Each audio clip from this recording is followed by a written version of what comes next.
اعوذ باللہ من الشیطان الرجیم بسم اللہ الرحمن الرحیم الحمد للہ رب العالمین والصلاة والسلام علی محمد النبی الرحمت وعلی اطرتہ الطیبین الطاہرین ولعنت الدائمت علی اعدائهم اجمعین من یومنا ھذا الی قیام یوم الدین اما بعد فقد قال اللہ الحکیم فی محکم الکتاب الکریم بسم اللہ الرحمن الرحیم لن ينال الله لحومها ولا دماؤها ولكن يناله التقوى منكم۔ قرآن مجید کی سورہ حج میں آیت نمبر 37 میں ارشاد ہوتا ہے کہ اللہ تعالیٰ کو نہ تو اس قربانی کے گوشت پہنچیں گے اور نہ ہی اس کے خون، لیکن اس کے پاس تمہاری پرہیزگاری پہنچے گی۔ آپ کی خدمت میں جو آیت پیش کی گئی، اس سے دو نتائج حاصل ہوتے ہیں۔ ایک یہ کہ اللہ کے نزدیک جو ہے تقوی پہنچے گا، خون اور گوشت نہیں پہنچے گا۔ تو ایک نتیجہ حاصل ہوتا ہے کہ قربانی جو ہے وہ قربتاً الی اللہ ہو، دکھاوے کی خاطر نہ ہو۔ عید الاضحیٰ کی مناسبت سے آج ہماری کوشش ہے کہ آپ لوگوں کی خدمت میں ایک عملی کلاس پیش کی جائے تاکہ قربانی کے فقہی مسائل سے آپ لوگ آگاہ ہو سکیں۔ جن موضوعات پر ہماری گفتگو رہے گی ان میں سب سے پہلے حلال گوشت اور حرام گوشت جانور اور ان کی اقسام پر ہماری گفتگو ہوگی۔ آئیے سب سے پہلے چلتے ہیں حلال گوشت جانور کی جانب۔ اس میں 3 قسمیں بنیں گی۔ سب سے پہلی قسم زمین پر چلنے والے، دوسری قسم ہوا میں اڑنے والے، اور تیسری قسم پانی میں تیرنے والے۔ یہ حلال گوشت جانور کی 3 اقسام آپ کے سامنے میں نے ذکر کی۔ زمین پر چلنے والے میں سے چند پیش خدمت ہیں، جیسے کہ گائے، بکرا، اونٹ، بھیڑ، دمبا، مرغی، اور اسی طریقے سے ہوا میں اڑنے والے چند پرندوں کا ذکر ہے، جیسے کبوتر، چڑیا، تیتر، بٹیر، مینا، فاختہ وغیرہ۔ اور اسی طریقے سے حلال گوشت جانوروں کی تیسری اقسام جو کہ پانی میں تیرنے والی ہوں گی، اس میں تمام کی تمام چھلکے والی مچھلیاں سب کی سب جو ہیں وہ حلال گوشت جانور ہیں۔ اور اسی طریقے سے جھینگا، بطخ وغیرہ بھی یہ حلال گوشت جانور ہیں۔ اچھا، حرام گوشت جانور کی بھی اسی طریقے سے 3 اقسام بنیں گی کہ زمین پر چلنے والے، ہوا میں اڑنے والے اور پانی میں تیرنے والے۔ زمین پر چلنے والے حرام گوشت جانوروں کی چند مثالیں، جیسے کہ خرگوش، جیسے کہ بلی، جیسے کہ گلہری، اور اسی طریقے سے بندر، کتا اور سور وغیرہ۔ اسی طریقے سے حرام گوشت جانور کی اقسام میں سے ہوا میں اڑنے والے جانوروں کی جو اقسام ہوگی ان میں طوطا، کوا، چیل، عقاب اور تمام کیڑے مکوڑے وغیرہ۔ حرام گوشت جانور کی تیسری قسم پانی میں تیرنے والوں کے اعتبار سے تمام کی تمام بغیر چھلکے والی مچھلیاں حرام ہیں۔ اسی طریقے سے کیکڑا اور مینڈک وغیرہ یہ جو ہے حرام جانوروں میں شمار کیے گئے ہیں۔ حلال گوشت جانور کے چند حلال اجزاء، ان میں سے نمبر 1 زبان۔ یہ بالکل حلال ہے، اس کا کھانا جو ہے وہ شریعت میں جائز ہے. حلال گوشت جانور کے اجزاء میں سے ایک کا جو ہے آپ کے سامنے ذکر کیا. چند حلال اجزاء میں سے نمبر 2 گردے. گردے کا کھانا حلال گوشت جانور کے بالکل شریعت نے جائز قرار دیا ہے.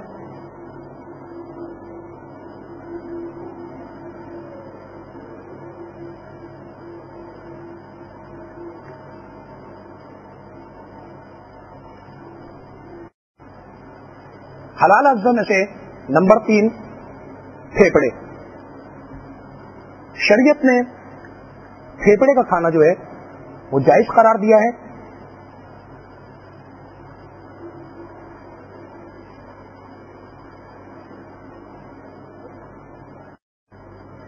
چند حلال چیزوں میں سے چوتھے نمبر کی چیز دل جو ہے وہ شریعت نے کا کھانا جو ہے وہ جائز قرار دیا ہے.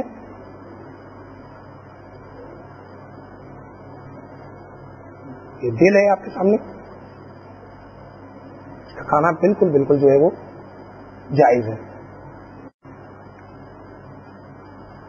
چند حلال اجزاء میں سے 5واں نمبر جگر. اسے کلیجی بھی کہا جاتا ہے اور کلیجے بھی کہا جاتا ہے. یہ تینوں ایک ہی چیز کے نام ہے. یعنی کلیجی کا کھانا جو ہے وہ بالکل شریعت نے جائز قرار دیا ہے. اور یہ اس وقت آپ ملاحظہ کر رہے ہیں.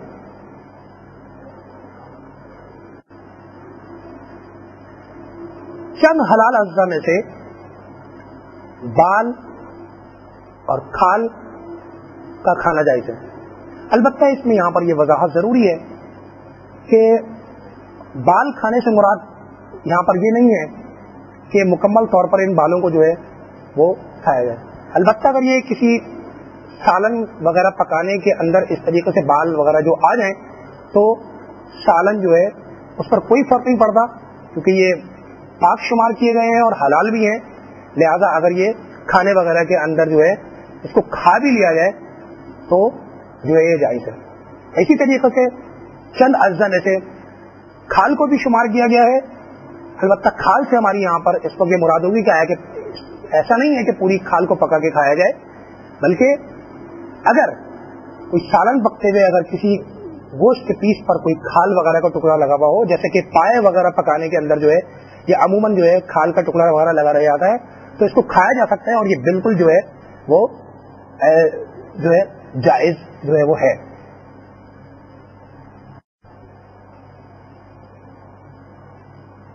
حلال اجزاء میں سے آٹوں کا کھانا بھی جو ہے وہ شریعت نے جائز قرار دیا ہے. چند حلال اجزاء میں سے ایک جو ہے وہ دماغ بھی ہے اور یہ سر کے اس حصے پر موجود ہوتے ہیں، جیسے کہ یہاں پر آپ ملاحظہ فرمائیں گے.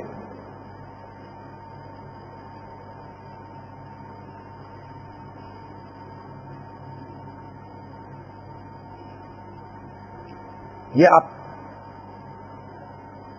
اس وقت ملاحظہ فرما رہے ہیں. یہ جو ہے دماغ ہے جو اس وقت جو ہے وہ دکھایا جا رہا ہے.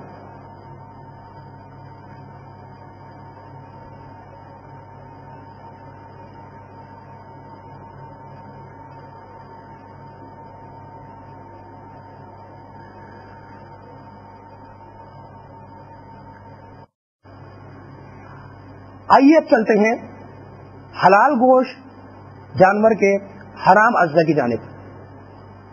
ان میں سب سے پہلا جو ہے وہ ہے خون.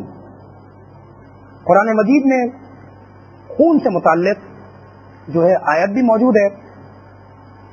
ارشاد ہوتا ہے بسم اللہ الرحمن الرحیم انما حرم علیکم المیتۃ والدم ولحم الخنزیر وما اہل لغیر اللہ بہ. بس خدا نے تم لوگوں پر مردار اور خون اور سور کا گوشت اور ہر اس جانور کو حرام قرار دیا ہے جس کے ذبح پر اللہ کا نام نہ لیا گیا ہو. حرام اجزا میں سے ایک آنکھ کو بھی شمار کیا گیا ہے. آنکھ ہے، اس کا کھانا بالکل بھی جو ہے وہ جائز نہیں ہے. حلال گوشت جانور کے اجزا میں سے آنکھ جو ہے وہ حرام شمار کی گئی ہے.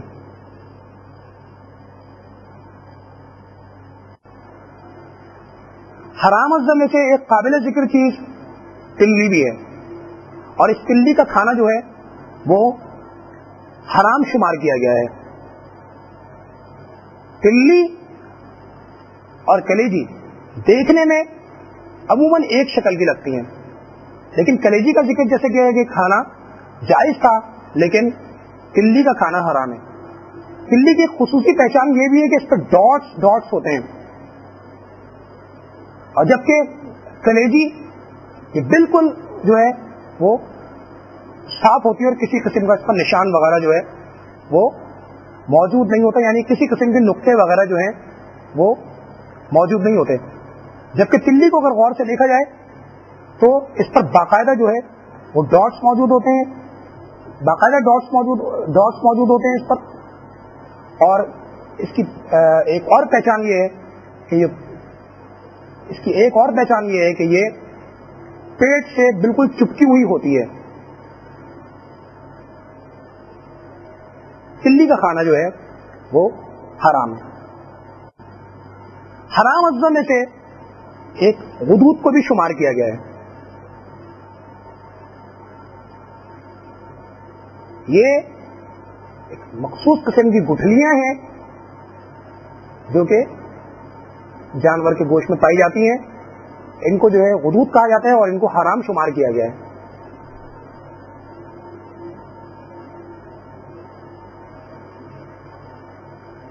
مخصوص قسم کی یہ کچھ گٹھلیاں ہیں، جب ان کا ہاتھ لگائیں گے تو کافی سختی محسوس ہوگی.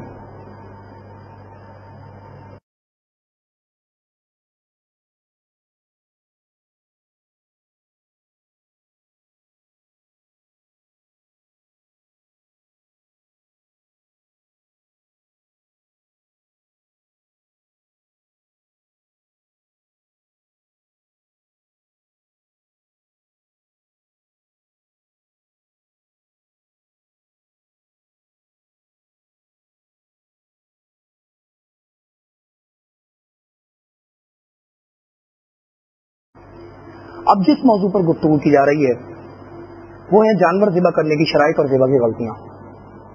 لیکن اس سے پہلے ایک مسئلے کو واضح کر دیا جائے کہ عام طور پر جو جانور کو ذبح کیا جاتا ہے یہ ذبح عام ہے، اور سنت ابراہیمی کے طور پر جو جس جانور کو ذبح کیا جائے وہ ایک ذبح خاص ہے.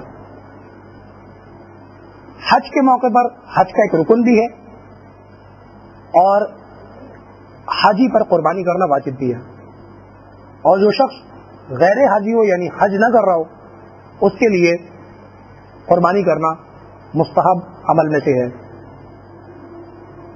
البتہ یہ بات واضح رہے کہ قربانی کا جانور انعام ثلاثہ میں سے ہونا چاہیے. انعام ثلاثہ سے علماء نے کیا مراد لی ہے؟ یعنی اونٹ، گائے، بیل، بکرا، بکری، بھیڑ، دمبا، یہ چیزیں جو ہیں انعام ثلاثہ سے مراد لی جاتی ہیں. لیکن بالکل ایک واضح ہو گیا جواب کے ایک سوال اگر کیا جائے کہ مرغی وغیرہ کی قربانی ہو سکتی ہے کہ نہیں ہو سکتی، لہذا جیسے انعام ثلاثہ کو ذکر کیا گیا، انعام ثلاثہ میں مرغی نہیں آتی، لہذا اس کی قربانی جو ہے وہ نہیں کی جائے گی. عید کے موقع پر جو قربانی کی جاتی ہے وہ اس میں جو ہے انعام ثلاثہ میں شمار نہیں ہے، لہذا مرغی کی قربانی جو ہے وہ صحیح نہیں رہے گی. البتہ یہ عام ذبح کے وقت جو ہے اس کو عمومی طور پر جو ہے وہ ذبح جو کیا جاتا ہے وہ بالکل جو ہے صحیح ہے. لہذا اب جو گفتگو ہے وہ جانور ذبح کرنے کی شرائط اور ذبح کی غلطیوں سے متعلق ہے. تو سب سے پہلے جانور ذبح کرنے کی شرائط، یہ بات واضح رہے کہ ذبح کرنے والے کا مسلمان ہونا شرط ہے. اچھا اس سے کوئی فرق نہیں پڑتا کہ وہ مرد ہو یا عورت ہو، اور ایسا مسلمان بچہ جو سمجھدار ہو یعنی برے بھلے کی تمیز رکھتا ہو وہ حیوان کو ذبح کر سکتا ہے۔ دوسری شرط ذبح کی یہ ہے کہ جہاں تک ممکن ہو سکے حیوان کا گلا لوہے کی چھری سے ہی کاٹا جائے۔ تیسری شرط جو ہے ذبح کرتے وقت حیوان کا رخ قبلے کی جانب ہونا چاہیے۔ اس میں دو صورتیں بنیں گی، حیوان کو چاہے دائیں جانب لٹا کر ذبح کیا جائے چاہے بائیں جانب لٹا کر ذبح کیا جائے۔ لہٰذا سے شرط ہے کہ حیوان کی جو گردن جو ہے وہ اور اس کا پیٹ یعنی سینہ یہ قبلہ رخ ہونے چاہیے۔ البتہ پاؤں، ہاتھ اور یہ منہ جو ہے اس کا قبلہ رخ ہونا لازم نہیں ہے۔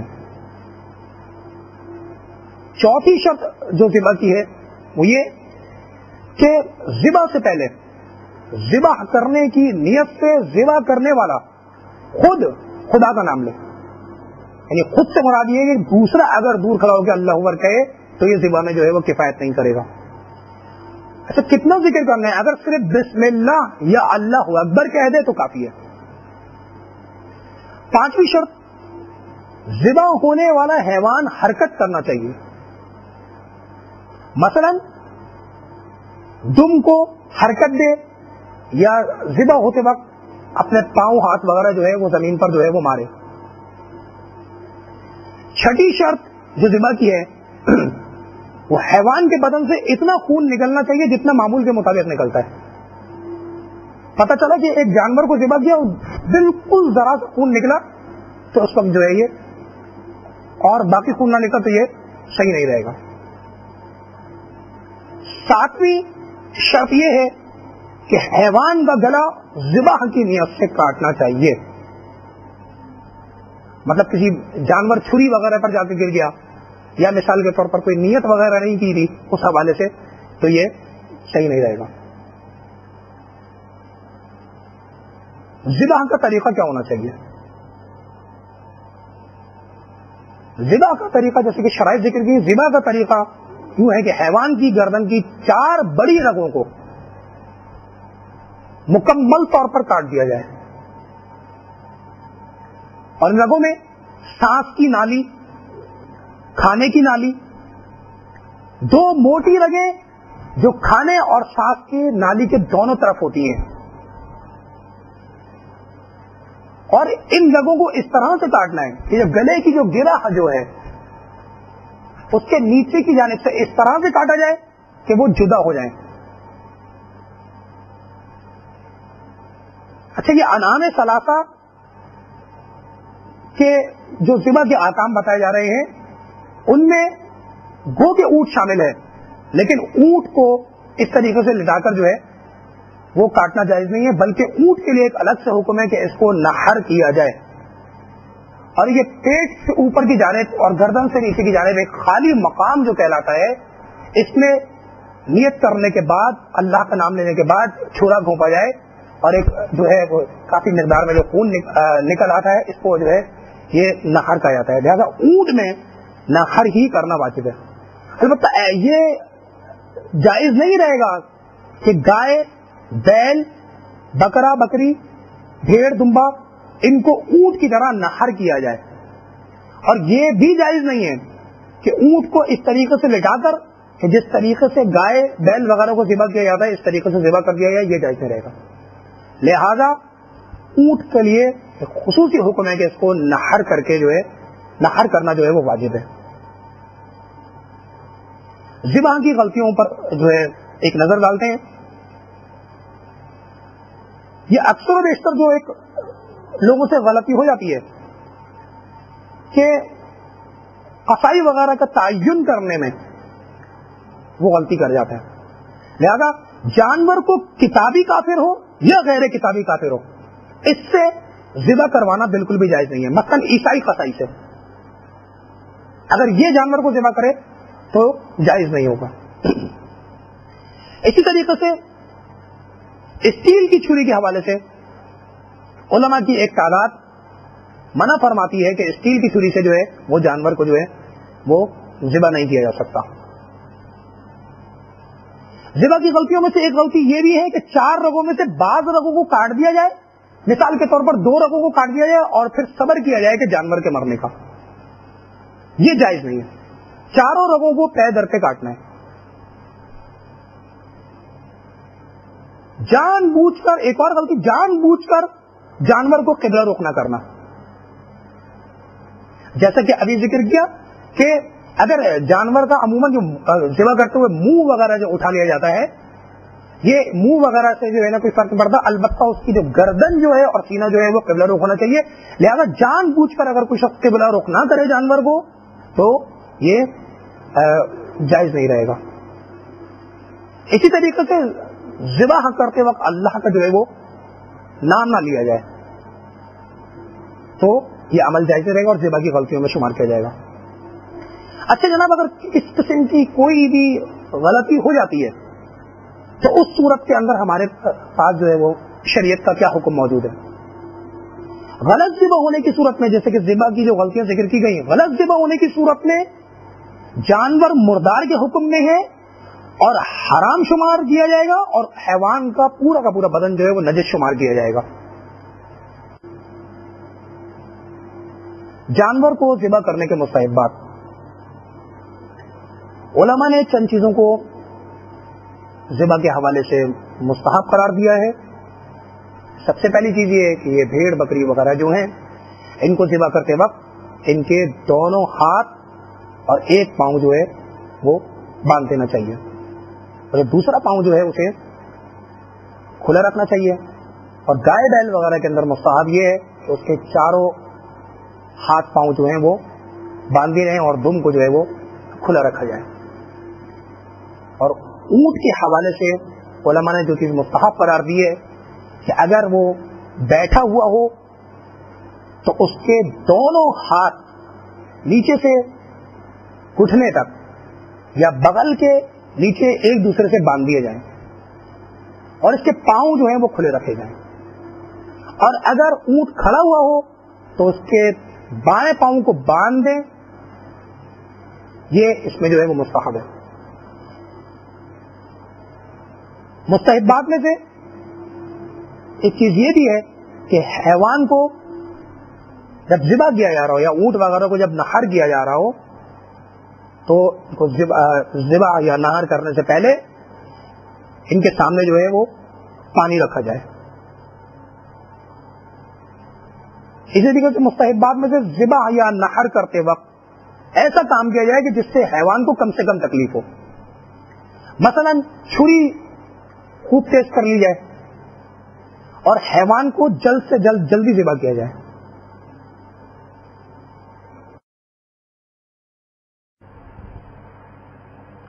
جانور کو ذبح کرنے کے مکروہات، علماء نے چند چیزیں جو ہے ذبح کے حوالے سے مکروہ شمار کی ہیں۔